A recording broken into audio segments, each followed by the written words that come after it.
Good day everyone, how you doing? I hope you guys doing very well there and welcome back to our channel. It is very happy to see you again into another video. So this time I would like to share you how to create this picture, and it's kind of the origami of the firefighter. Isn't that cool, right? How to create this one? It is very simple. So without any further ado, and let's get into the tutorial. Well guys, surprisingly, to create this picture you just need this Try Nano Banana in the Google AI Studio. And if you would like to try another platform or another AI, for example the Dreamina, Quen AI or Gemini AI, and also maybe the Dream, GenTube, and a lot of tools out there, you can go and also do the experiment with it. And also don't worry, because here I will also share you the prompt to create this one. And if you would like to try this Nano Banana in the Google AI Studio, then don't forget to visit this website and do the login first with your email. And after that you will have to do the login first, and after that you can get this access to try this Nano Banana. And after that you can simply click this, and you just need to put your prompt into this section.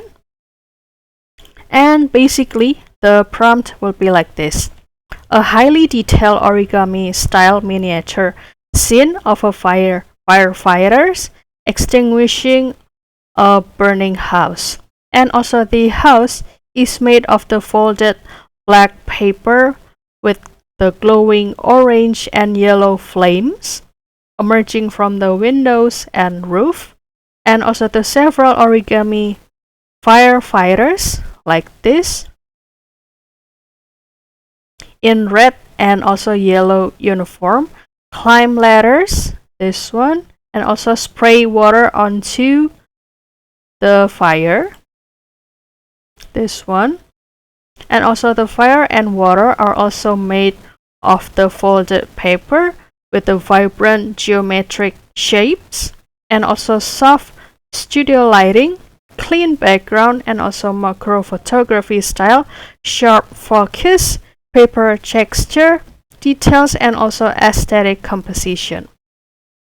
So basically this is the prompt that we will use, and you can continue to click run, and you can also give this prompt a copy and also screenshot it. And after using the prompt, the picture will be like this. And actually this is the same prompt that I used before, and as you can see, using the same prompt you can also have the different picture. And how to create the different so you can start to click rerun in this section or this section, and you will have the different picture. So this is the result. Which one do you prefer? So that's all guys, I hope this video found you helpful, and also don't forget to try this prompt into your version, and you can let us know if this prompt also worked for you. And if you have any requests or feedback, please don't worry to put it in the comment section, because we would love to share comments there. And also don't forget to give this video a like and subscribe this channel. I'll see you in another video, and thank you for watching. Bye guys.